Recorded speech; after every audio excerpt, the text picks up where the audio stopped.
mesdames, messieurs, chose promise, chose due, ce numéro de votre émission 100% Bénin se veut la suite logique du numéro précédent, dont le thème était intitulé ainsi qui suit: exécution du PAG, programme d'action du gouvernement sous le chantre du nouveau départ, un quinquennat pleinement réussi. Pour talent, l'instant débat nous avait amené à avoir notre compagnie Monsieur Eloge Francis Attalé. Il a répondu à l'appel déjà sur ce plateau en notre compagnie. Monsieur Francis Eloge Attalé, bonjour. Bonjour. Et merci pour la fidélité dans l'action. Oh, mais c'est moi qui te remercie parce que c'est toujours un plaisir d'être avec vous et d'opiner sur les questions qui touchent à la vie républicaine. Merci une fois encore. En face de vous, il a répondu aussi à l'appel. Monsieur Sonon Fidèle, prêt à poursuivre le débat en notre compagnie. Docteur Fidèle Sonon, bonjour. Bonjour Joël. Et merci pour la disponibilité renouvelée. C'est moi qui vous remercie, c'est un plaisir.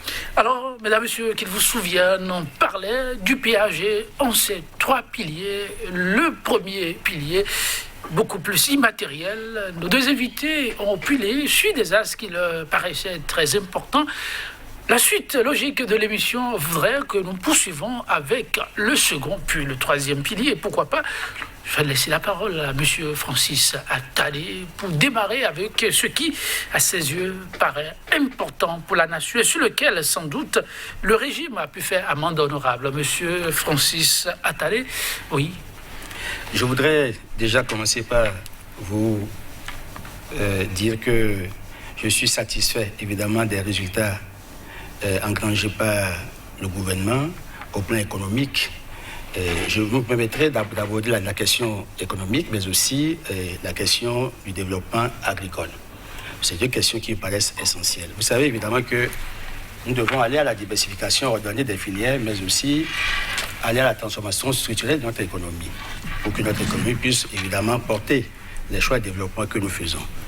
Alors, je crois que une des priorités du chef de l'État, c'était d'assainir les finances publiques et assurer une bonne mobilisation des ressources intérieures et réussir évidemment à lever les fonds à l'international et développer le partenariat public-privé pour que nous puissions évidemment maximiser nos chances dans la mobilisation des recettes, mais aussi assurer une transparence dans la gestion des ressources.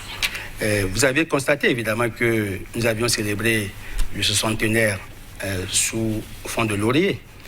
Le Bénin a été un pays, parmi les pays francophones d'Afrique. Le Bénin a eu une panne. Nous sommes premier pays francophone d'Afrique en matière de transparence budgétaire en 2019. Nous avions été en 2020, nous avons été classés, positionnés deuxième en matière de gestion économique après l'Ouganda.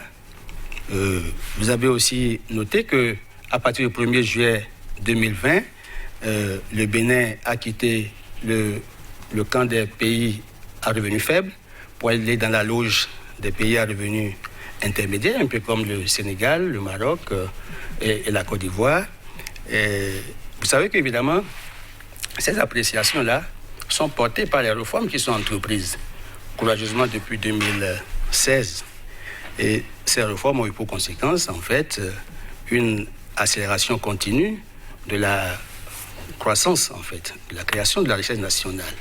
Et puis, à la faveur du rebasage des comptes nationaux finalisés en juin 2019, je crois qu'il y a eu une meilleure appréciation de l'estimation de la création de la richesse, ce qui a permis évidemment au Bénin d'être mieux coaché par les partenaires techniques et financiers. Évidemment, vous savez que les institutions financières internationales, c'est-à-dire la Banque mondiale et le Fonds monétaire, qui sont des institutions catalysatrices des financements des PTF, quand ces institutions vous décernent, par exemple, des palmes, vous devez en être extrêmement fiers.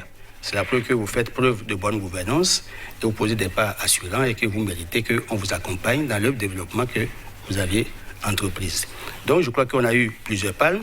Mieux, vous avez constaté que récemment, on nous a classé, en fait, le Bénin était positionné troisième. Selon l'indice, le rapport sur le bonheur, on dit que nous sommes troisième pays, après l'île Maurice et la Côte d'Ivoire, que nous occupons une bonne place. Le Bénin, c'est un pays dans lequel il fait bon vivre. Alors, ce sont des résultats, en fait, qui sont assez parlants et qui expliquent, évidemment, que la gouvernance que nous avions mises en œuvre a produit des résultats impressionnants qu'il faut saluer, aussi bien à l'interne qu'à l'international. Aujourd'hui, il y a un dispositif institutionnel qui permet d'assurer une bonne gestion des ressources que nous mobilisons. Et il faut en être extrêmement fier. Aujourd'hui, on peut aussi dire que la lutte contre la corruption qui vient en appui et qui rassure les PTF, cette lutte se fait, même s'il y a des aspects qu'il faut encore corriger, on peut s'assurer qu'il y a un dispositif, notamment la CRIET, qui a été mis en place pour accompagner évidemment le chef de l'État dans sa volonté de lutter contre la corruption, afin que les actes de prévarication ne puissent plus avoir droit de cité au Bénin. Donc c'est des points qui prouvent évidemment que le chef de l'État a une volonté ferme et que nous sommes dans la marche vers le progrès et qu'il faut avoir le courage de ces réformes-là. Au plan de la réussite dans le secteur de l'agriculture. Est-ce qu'on ne va pas laisser rapidement la parole avant d'aller... Non, permettez que, parce que ça va toujours dans, dans la même veine. Alors, avec les efforts que nous avions accomplis, ça, c'est dit et c'est connu que le Bénin a fait des bons en matière de production cotonnière. Vous allez constater évidemment que cette filière se porte bien aujourd'hui. Nous avions, quand on examine évidemment les grouilles des bois, la filière cotonnière, on constate que c'est maintenant que le coton a commencé par cette filière a commencé par être mieux gérée. Mieux, le Bénin, avec les efforts que nous avions faits dans ce secteur-là, nous sommes passés premier producteur du coton, avec près de 700 000 tonnes de production cotonnière. Premier producteur de coton en Afrique. Nous sommes positionnés deuxième producteur du vivrier dans l'espace UEMOA. Et vous avez vu qu'il y a des filières, en fait, qui existaient sous Boni Yayi, parce qu'il y avait le plan stratégique de relance du secteur agricole. Et dans ce plan, il y avait des filières qui avaient été identifiées. La dacade, l'ananas, le karité, le soja et autres. Mais qui ont été presque vouées à l'échec. Aujourd'hui, avec le gouvernement actuel, ces filières ont été mieux ordonnées, ont été mieux portées. Et je trouve évidemment que c'est le chemin, en fait, de la réussite agricole. Car il faut évidemment que notre secteur agricole, qui est un secteur prépondérant, vous savez que dans la création de la richesse, quand on examine évidemment la structure de l'économie du Bénin, 33% de la richesse économique produite au Bénin proviennent en fait du secteur primaire, 13% du secteur secondaire et 54% du secteur tertiaire. Alors, le secteur primaire là, absorbe et consomme beaucoup du personnel. Et ce secteur, il faut le dynamiser. Aujourd'hui, on peut se réjouir des records que nous avions faits. Et le chef de l'État l'a signalé et l'a notifié aux parlementaires, à tout le peuple, à l'occasion de son discours sur l'état de la nation délivré le vendredi 27 décembre 2019. Et à l'occasion, vous avez vu que le ministre a dû couler un peu de larmes. Le ministre de l'Agriculture a coulé des larmes, c'est larmes d'émotion. Contrairement aux larmes de Jeffa, coulées par le chef d'État Boni Yayi, c'était deux larmes différentes. Ici, c'est des larmes de satisfaction et d'émotion émotionnelle. Et je trouve qu'il a été surpris d'avoir fait un si grand record, puisqu'il est déjà passé dans ce ministère. Et pour déclarer de personnes, on a arrêté ses prestations, mais revenu, il a relancé le secteur agricole et il doit être fier. Je lui dis félicitations sur cette tribune. Merci beaucoup.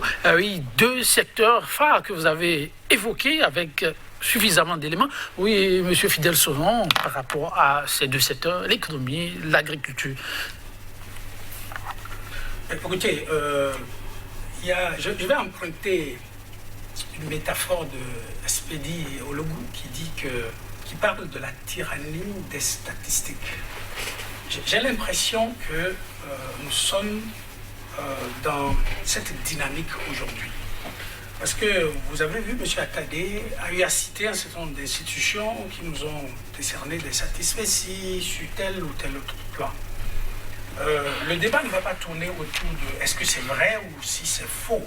Mais je constate tout simplement que lorsque des institutions internationales parlent en bien du régime en place, elles deviennent ces institutions crédibles. Mais lorsque certaines institutions parlent en mal, elles deviennent non crédibles, elles deviennent des épiceries.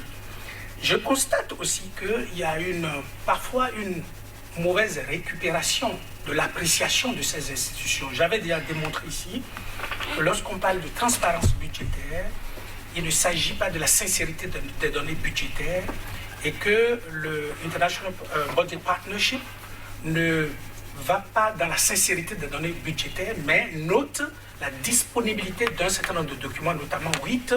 Et donc, si ces documents sont disponibles sur le site du gouvernement, on vous donne une bonne note. Et on n'a même pas atteint 50 sur 100. Donc, c'est vrai qu'en Afrique francophone, on est les premiers, mais il faut remettre les choses en contexte.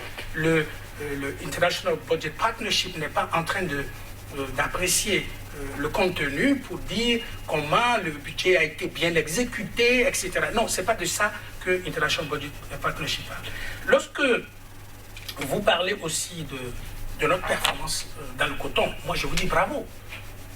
Et il ne peut pas en être autrement. Mais c'est quand même le président Talon qui est le manager de cette affaire. Non mais attends, le contraire nous aurait surpris. Il y a une très bonne production du coton, ça, il faut être totalement aveugle pour ne pas le constater.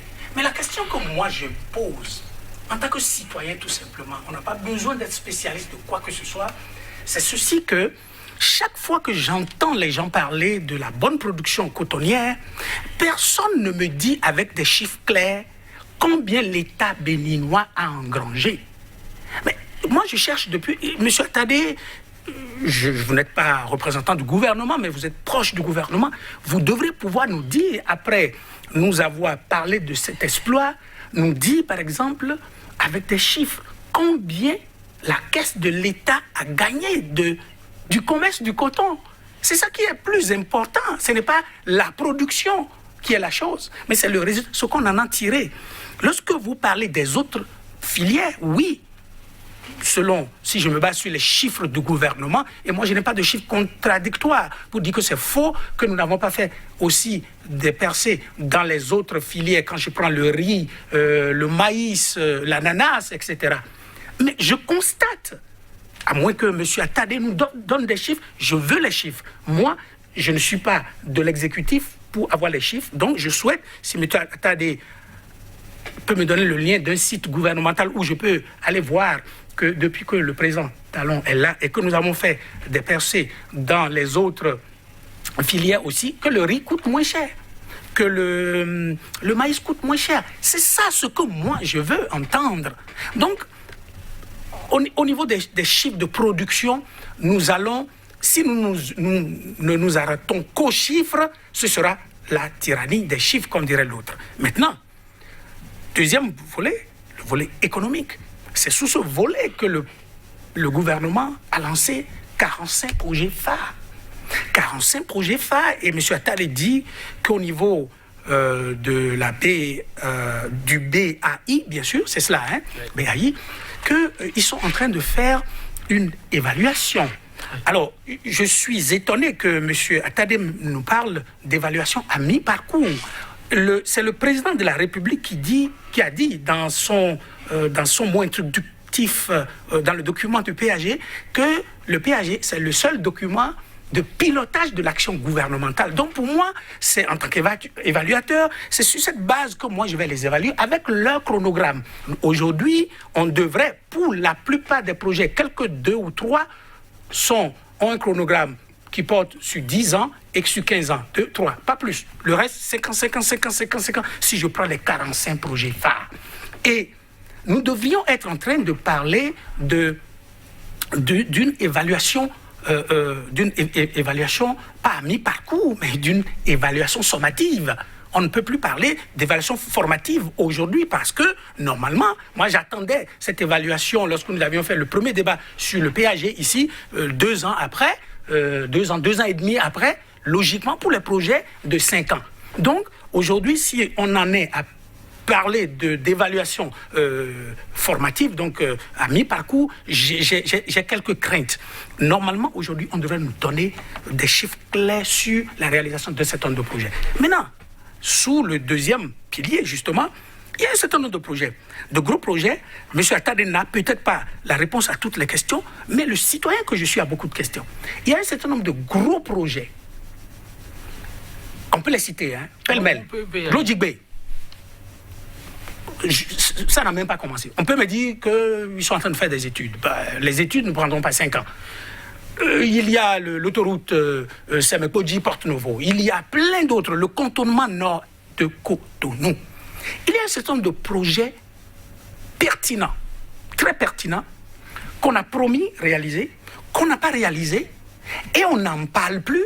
Non. Mais on prend une portion d'un projet, donc l'asphaltage, et lorsque vous ouvrez l'ORTB, vous n'entendez ça que du matin au soir. Au nombre des projets pertinents. Mais attendez, l'aéroport de Glodjibé. C'est eux qui ont dit que c'est pertinent. Moi, j'avais trouvé que c'est plus pertinent de faire ce qu'ils sont en train de faire aujourd'hui, c'est-à-dire la rénovation de l'aéroport de Cotonou, parce que de Kadiaoum. Parce que moi, je me suis dit, est-ce qu'il y a une étude pertinente qui a été faite pour voir que le trafic, aujourd'hui à Cotonou, le trafic dépasse si largement la capacité de l'aéroport de Kadiaoum. Et lorsqu'on a des ressources limitées et des besoins illimités, est-ce que ça n'aurait pas été mieux de faire ce qu'ils sont en train de faire aujourd'hui que de planifier dans ce document d'aller faire l'aéroport de Glodjibé? Mais je dis c'est pertinent parce que les gens ne voient que l'aéroport. Il y a un certain nombre de routes qui sont connectées à ce projet-là, que si par exemple, il était réalisé, va permettre le désengorgement énormément de Cotonou. Voilà, par exemple, un projet bien phare, mais qui n'a pas été réalisé. Et on n'en parle pratiquement plus. Mais je vous disais tout à l'heure que c'est un document irréaliste et irréalisable. Pourquoi? Parce que ce projet, bien évidemment, ça ne pouvait pas être réalisé. Parce que lorsque vous échafaudez votre projet et que vous comptez à 61% sur le privé. Par exemple, ce projet, ça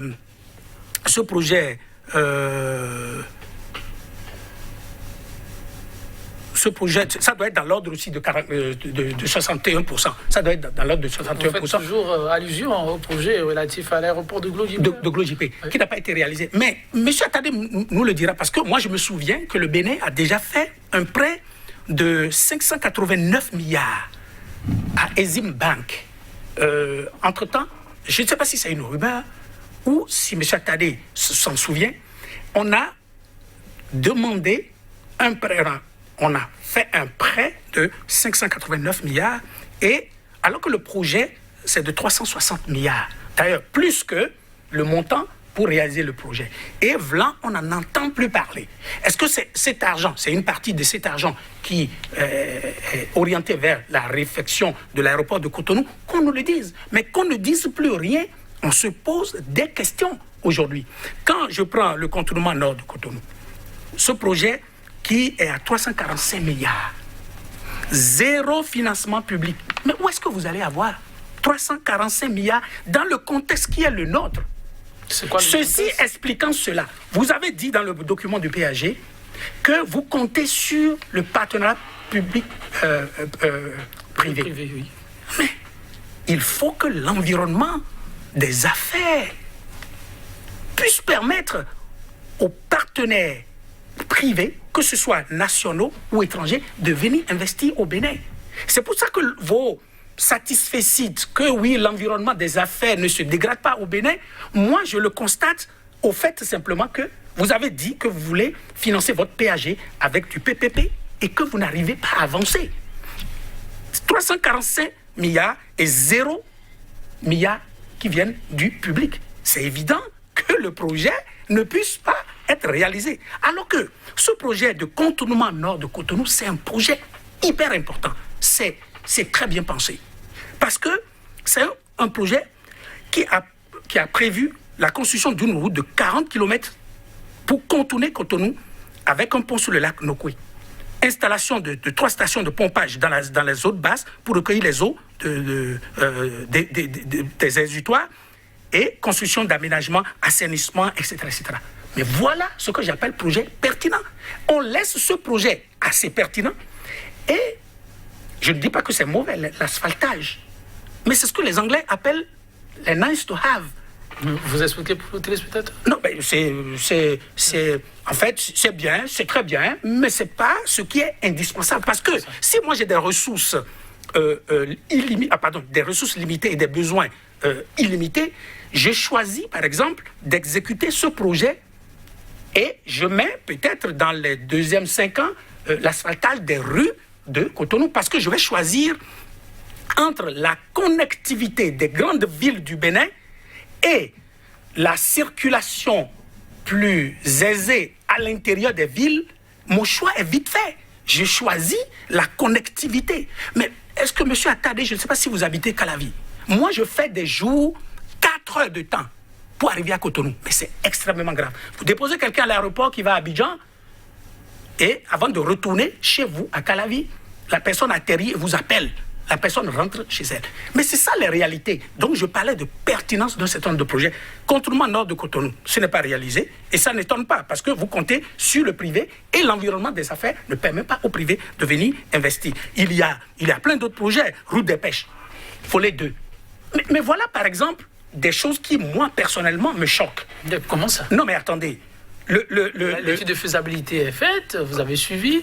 Non, vous voyez de Erevan, jusqu'à un niveau, je ne connais pas exactement le nom de ce village. Ben, voilà, mais dès que vous êtes à Erevan ou au Carrefour là, et vous regardez là-bas, mais c'est si beau, c'est éblouissant. Mais ce n'est pas le projet ça. Le gouvernement a dit que en 5 ans, ils vont déjà finir la phase 2 de ce projet, qui est un projet très important. Mais rien n'a bougé. Rien n'a bougé et on n'en parle plus.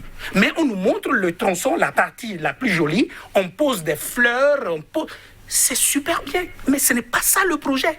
Et vous êtes en train d'exécuter, enfin, pardonnez-moi de vous dire vous, le gouvernement est en train d'exécuter son dernier budget. Là, je vois un budget de 2000, près de 500, 400 et quelques... 451 milliards pour l'année prochaine. Ils ne savent même pas s'ils vont l'exécuter. Et donc, c'est le dernier budget.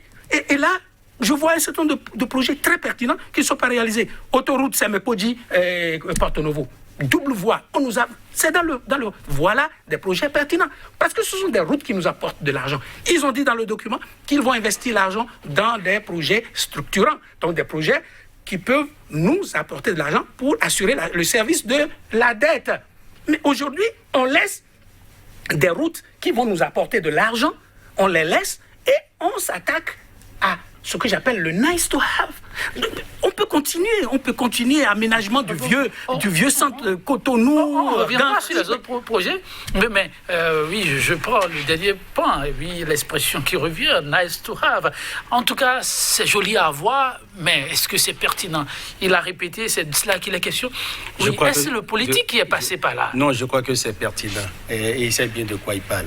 Alors, nos villes doivent avoir du confort. Et il faut assurer aussi la mobilité, il faut garantir la mobilité aux citoyens. Mais il faut accéder à la ville d'abord. Ben, ce qui nous a manqué, vous savez comme le foie, nous souffrons par exemple, à traverser nos ruelles et les bretelles.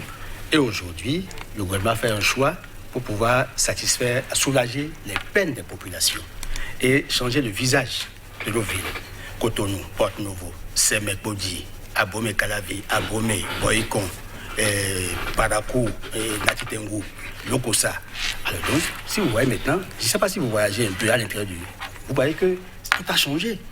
Moi, j'ai méconnu des endroits où j'ai vécu. J'ai fait Parakou, j'ai fait Boyko, mais à Bombay, parfois vous vous trompez de rue, vous vous trompez de maison. Ça veut dire qu'il y a quand même du travail qui a été fait, qu'il faut saluer. De deux, en fait, vous dites que les projets, le truc de Glodjibé et autres, vous savez, on a un gros problème. Et si vous avez suivi le conclave de l'Union progressiste, à l'occasion, en fait, à Porto Novo, à Tiwani, là. Mais on a fait inviter le coordinateur du BAI, M. Joannès Dayo. Le problème foncier, n'est-ce pas? C'est le foncier, en fait. Ne l'évoquez pas. Et puis là encore... Mais je vous laisse parler, puisque c'est vous qui avez la parole. Mais oui, si, vous voyez, le foncier, c'est un gros problème. C'est en cela que je salue déjà le maire de Calavi, le jeune maire de Calavi, Angelo Arondino, qui a pris ça à bras le corps à son niveau-là. Parce qu'il y a plusieurs projets de gouvernement. Je crois qu'il y a près de 22 projets de gouvernement qui doivent être exécutés à Boé-Calavi. Alors, si la question foncière n'est pas réglée, mais vous savez que quand quelqu'un a acquis son domaine, et pour les travaux publics, pour les travaux d'intérêt public, vous dites de dégager, il faut le dédommager. Et les gens font de la surenchère. Alors, si l'État prend des mesures draconiennes, c'est vous qui allez dire qu'il y a violation des droits de l'homme. C'est vous-même qui allez dire ça. Donc, l'État veut négocier, mais après, ça prend du temps, la négociation. Vous savez ce que nous faisons ici. Bon, alors, la question foncière est une question, c'est le goulot d'étranglement. Et cette question est en train de régler avec plus de dextérité. Si nous voulons vraiment réussir à faire moins de casse. De deux, vous savez que en fait, le chef de l'État, il a un management très fort qu'il faut saluer. Parce que c'est pas facile, évidemment, dans la charge, d'avoir des objectifs, d'avoir un timing et de réussir à coordonner pour pouvoir produire des résultats. Et il a ouvert plusieurs chantiers à la fois. Allez par exemple à Ouedo pour voir par exemple les 11 000 logements là, le théâtre des engins et le personnel qui travaille. Ceux qui sont là-bas, j'ai ma jeune soeur qui s'est mariée là-bas, mais la voie n'est pas carrossable. Pour y aller, c'est la croix et la bannière. Mais aujourd'hui, je crois que les travaux ont évolué. On peut s'assurer que maintenant, là, d'ici sous peu, les gens auront une facilité à prendre par cette rue et à accéder aux logements sociaux. Mieux, comme vous le parlez de connaître, et vous le savez, c'est que vous êtes un homme objectif, un homme de science. L'honnêteté et la rigueur scientifique parfois vous obligent à apprécier et à laisser le politiquement incorrect et aller au politiquement correct. Vous savez qu'avec l'œil d'expert, on voit autrement que quand on voit avec l'œil les lauriettes d'un politique. Vous avez, par exemple, à Abomey-Calavi, à part les logements sociaux là, il y a la modernisation des marchés qui est en vue. Il y a même là, à côté là, le gazoduc. Regardez par exemple, la question énergétique, c'est une grosse question qui embarrasse les gens. On a réalisé au moins un truc de 127 mégawatts et avec les tuyaux photovoltaïques là, qu'on a lancé récemment, Boycon, Djougou et autres, avec ça fait 50 mégawatts, je crois. Le taux cumulé nous permet au moins de dépasser plus de 50% de nos besoins en énergie électrique. Alors, l'idéal serait que nous puissions aller plus vite pour atteindre notre autonomie énergétique.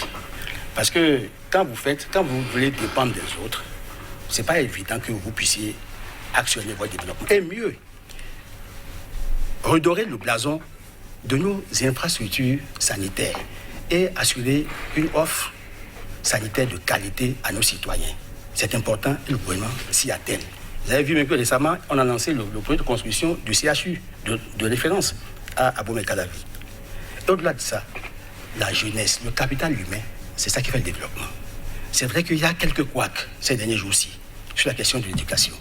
Mais l'État a fait l'effort au moins d'assurer l'accès et le maintien des enfants à l'école en leur offrant des conditions plus ou moins améliorées et en créant aussi des cantines scolaires. Au primaire même, depuis un moment, il y a l'expérience par exemple de l'informatique, l'enseignement de l'anglais dans nos écoles primaires. Je trouve que c'est quand même innovant qu'il faut saluer. Il y a des efforts qui se font. Et le PAG, je crois que parce que nous sommes à 6 mois de la fin du quinquennat. Oui. C'est pourquoi j'ai dit que même si on fait aujourd'hui une évaluation, ce sera une évaluation à mi-parcours. Parce que d'ici à janvier, avant le dernier trimestre, ils vont faire un point. Et au premier trimestre de l'année 2021, on est toujours dans le PAG. Donc, c'est pourquoi je vous dis qu'en fait, quel que soit ce qu'on fait là aujourd'hui, ce sera qu'une évaluation à mi-parcours. Il y a encore du temps pour apprécier les projets qui sont en finalisation et qui seront remis à l'État, bientôt nous les verrons.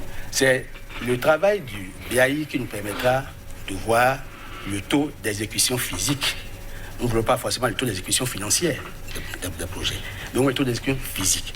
Et je reviens sur la question foncière, qui est une grosse question qui embarrasse et qui est c'est en fait, j'allais dire, le couteau qu'on remet dans la plaie chaque fois. Et vous savez que cette question foncière-là fait que plusieurs maires actuellement sont écoutés par un procureur. Donc, ce n'est pas facile de régler la question foncière. Autant on vient avec enthousiasme, détermination, passion pour gérer un État, mais après, quand on a de la charge, on bute contre les obstacles et on révise un certain nombre de positions. J'ai le respect pour la fonction présidentielle qui n'est pas une fonction simple. Et je prie qu'un jour que vous puissiez assumer ces responsabilités. Et je vais vous interroger sur les choix que vous faites aujourd'hui. Ce que moi je ferais, oui. Ce que je ferais, c'est d'avoir un document de programme réaliste. C'est ce que je ferais déjà, parce que je l'ai dit à l'entame. Non, c'est pas réaliste. Parce qu'on le voit aujourd'hui. Oui. On le voit aujourd'hui parce que, lorsque vous parlez de la question foncière, c'est une question connue. Et lorsqu'on veut écrire un projet, on intègre ces facteurs. Mais évoquer cette question foncière me ressemble un peu à cette métaphore de la femme qui ne sait pas danser et qui s'en prend à ses seins, que c'est plutôt parce que ses seins sont trop gros qu'elle n'arrive pas à bien danser. Ça ressemble à ça.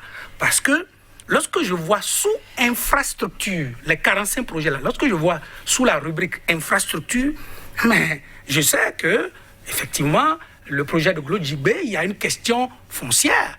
Mais vous aviez avancé énormément et vous avez dédommagé même des gens. J'en ai vu énormément.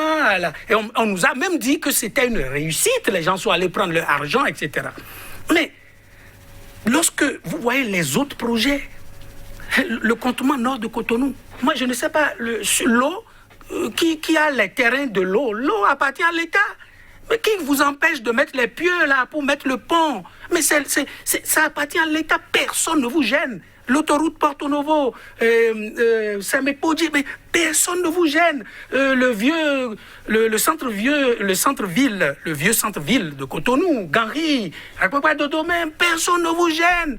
Le camp Guézo, là, personne ne vous gêne. Mais il y a tellement de choses que vous avez mis dans ce document que vous n'avez pas réalisé. Et M. Attadé, je vous comprends, c'est normal, faisant partie de cette chapelle que vous essayez de défendre, mais je dois rappeler que la vraie raison pour laquelle un certain nombre de grands projets n'ont pas pu être réalisés, c'est déjà depuis la conception.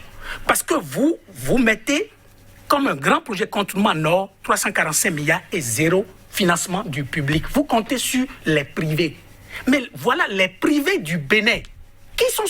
Non, mais citez-moi 2 ou 3 grands privés qui ont la force aujourd'hui d'investir dans le PAG. Ils sont tous dehors, ou bien ils sont tous affaiblis.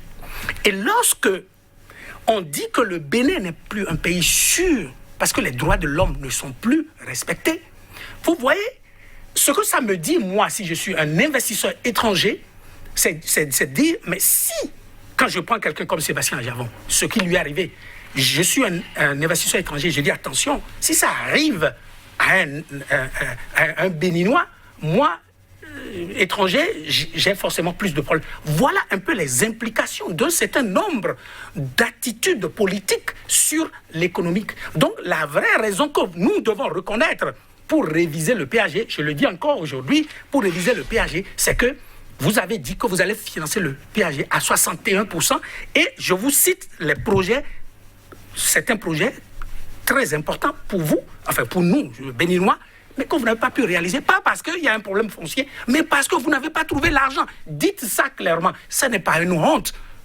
Vous n'avez pas trouvé l'argent. Même les projets, même certains projets qui devraient être financés à 100% par le gouvernement. Je prends la phase 2 de la route des pêches. 140 et quelques milliards, je crois, si je ne me trompe, mais à 100% par le gouvernement. Ils n'ont pas avancé. Mais donc voilà la réalité à moins de 10 mois de la du PAG aujourd'hui. Et qu'on reconnaisse, nous aurions dû ne pas mettre autant de projets. Nous aurions dû peut-être prendre une partie de l'argent de l'asphaltage, qui est le nice to have, pour mettre dans le must have, donc ce que nous devons absolument faire. Je vous avais parlé du pont de la Sota ici, qui a sauté, et on n'en avait jamais vu. Peut-être que c'était dans les projets que vous appelez projets sectoriels, j'en sais rien, mais quand c'est si important, on met dans les projets phares. L'hôpital, vous avez cité l'hôpital CHU de Calavi, mais c'est super bien. Bravo à vous, vous avez lancé, mais vous auriez pu le prévoir comme un projet phare, parce que c'est des choses, je parlais du secteur de la santé tout à l'heure, du secteur de l'éducation, vous auriez pu prévoir. Ça vient d'où? Du chapeau du magicien? Moi, je ne sais pas, peut-être que c'est dans les projets sectoriels.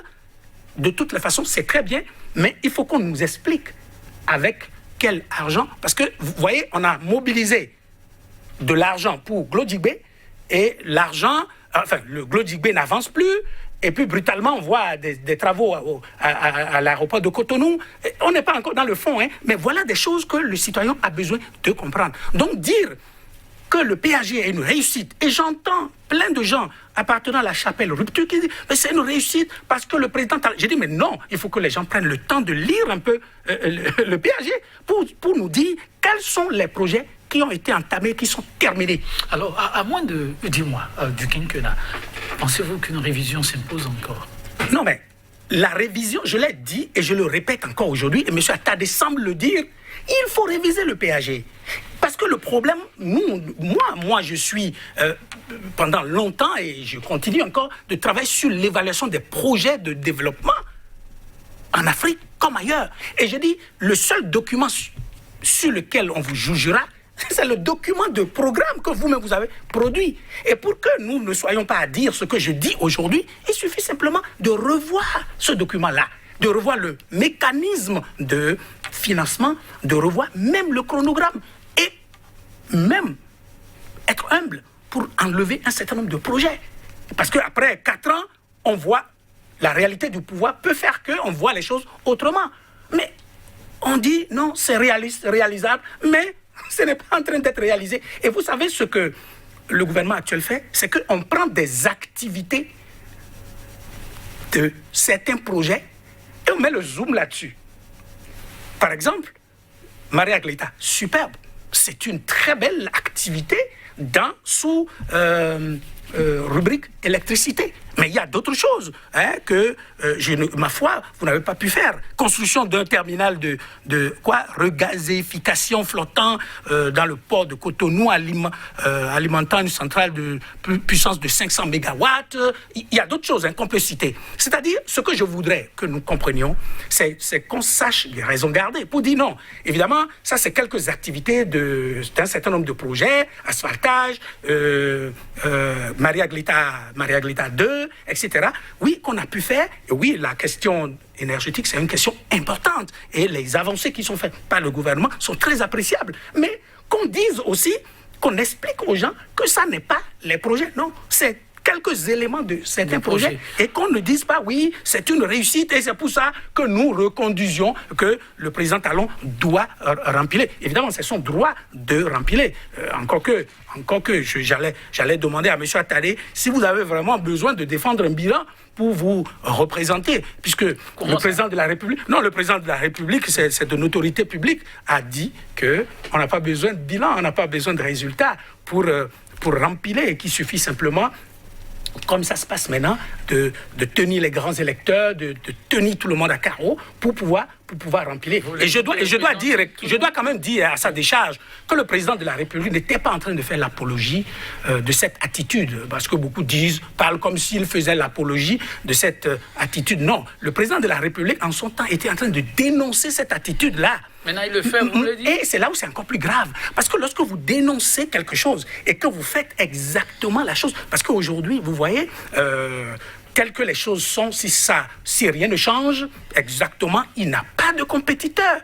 Et ne soyez pas étonnés quand vous n'avez pas de compétiteur, ne soyez pas étonnés qu'il rempile très facilement. Mais voilà. Oui, monsieur Attadé, nous avons 5 minutes. Il y a un projet quand même qui hier a été beaucoup évoqué, la question de 600 000 emplois à la jeunesse. Aujourd'hui, sur ce terrain, vous l'avez dit, c'est le fer de lance du développement. Qu'est-ce qu'on peut retenir? Non, je crois qu'avant de me prononcer sur la question de l'emploi, j'aimerais dire à mon frère, mon vis-à-vis, que j'ai été très heureux qu'il ait pu faire une appréciation objective. Et il a trouvé que les projets qui sont dans le PAG sont des projets pertinents. Il y en a même trouvé qui sont plus pertinents et qu'on devait exécuter en urgence. En fait, il faut que nous puissions avoir des programmes perspectives à long terme pour le Bénin. Au lieu d'avoir des programmes de 5 ans, on pourrait faire un truc sur 10 ans, sur 15 ans. Les Ghanéens, ils ont toujours un programme de 92 à 35. Mais n'appelons pas ça programme d'action du gouvernement, du président Talon. Ah ben oui, mais écoutez, donc, il faut quand même qu'on ait une boussole à laquelle tout le monde puisse se référer. Je suis d'accord. Vous voyez qu'aujourd'hui, dans le cas des budgets, c'est des budgets pluriannuels. En fait, vous avez, pour les débats budgétaires là, il y a le document de programmation budgétaire économique pluriannuel qu'on dépose. Et ça permet aux gens d'avoir des perspectives sur ce nombre d'années pour voir comment l'économie fonctionne. Mais il faut que nous puissions faire des trucs à long terme. Ça veut dire qu'en fait, les projets qui sont retenus là, on va faire le bilan. Il y a des projets qui ne seront peut-être pas exécutés. Ces projets seront reconduits, soit en exécution pour le programme qui vient 2021-2026. Et mieux que ce soit peut-être à l'un ou un autre, c'est que comme ces projets sont pertinents, ces projets forcément vont tomber dans l'escarcelle de la mission, évidemment, de celui qui viendrait gérer l'État. Il faut que nous voyions au-delà des partis politiques la patrie. C'est sur ça que je vais revenir. Quand on voit au-delà des partis politiques la patrie, le Bénin est un et indivisible. Ce qui est éternel, c'est le Bénin. Les hommes passeront, forcément. C'est pourquoi dans nos appréciations, évitons d'être extrémistes. Apprenons évidemment à aimer le Bénin et à travers les choix que nous faisons. Puisqu'en fait, l'une opposition est là pour apporter une alternative, en fait. Dans les pays anglais, vous voyez là l'opposition qui a son cabinet, à un moment donné, il se prononce sur le discours du Premier ministre, les choix que le gouvernement fait. Et ça permet de corriger, en fait. Au lieu que ce soit des crocs en jambes, pour que celui qui dirige soit la tête dans le guidon, il faut faire en sorte que le pays... La question des 600 000 Alors, emplois... je crois que la question de l'emploi, c'est une grosse question, c'est une grosse plaie. Alors, on ne peut pas régler une question d'emploi avec un bâton magique. J'ai dit ici sur un plateau que les possibilités de création d'emplois ne se dégagent que lorsque la machine économique commence par prospérer. Donc, il faut faire en sorte que notre économie soit capable, évidemment, d'absorber ce que nous allons. C'est pourquoi il faut avoir une économie prospère, une transformation structurelle de l'économie pour quitter une économie dépendante. C'est vrai qu'aucune économie n'évolue en vase clos, mais il faut faire en sorte que nous soyons capables nous-mêmes de financer un certain nombre de projets pour que les partenaires qui nous accompagnent soient toujours prêts à nous accompagner, puisqu'il y a l'encours de la dette qui ne peut être réglé que sur la base de leur capacité à produire. Merci beaucoup. Et quand on va investir dans des trucs structurants, on peut offrir de l'emploi. C'est vrai qu'aujourd'hui, le gouvernement, quand il fait le bilan, il peut s'assurer qu'il a offert de l'emploi. Et les gens auraient aimé emploi direct et indirect. Je crois que le chef d'État a fait un point à l'occasion de son discours de 2019 sur la question de l'emploi. Ça a créé une polémique autour.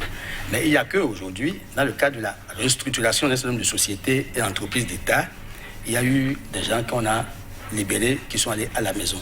Et c'est pour ça qu'il y a eu la grogne dans la société.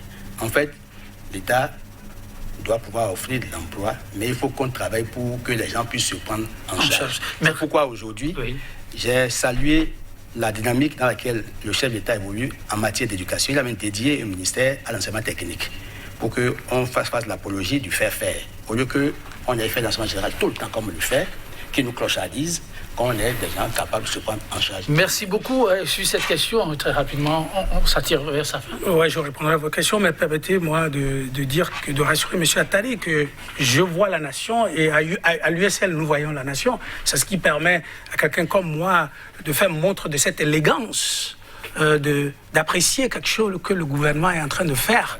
Donc nous sommes dans une opposition responsable. Et c'est pour ça qu'on n'est pas gêné. En tout cas, moi, je ne risque pas de me faire virer par le leader de mon parti parce que j'ai apprécié ce que le gouvernement fait. Mais quelqu'un d'aussi proche du président Talon dire ce qu'ils font de mal ou que l'opposition fait de bien, vous allez voir, il sera viré tout de suite. Alors, la question de l'emploi, j'apprécie son humilité parce que la question de l'emploi, c'est une question énorme.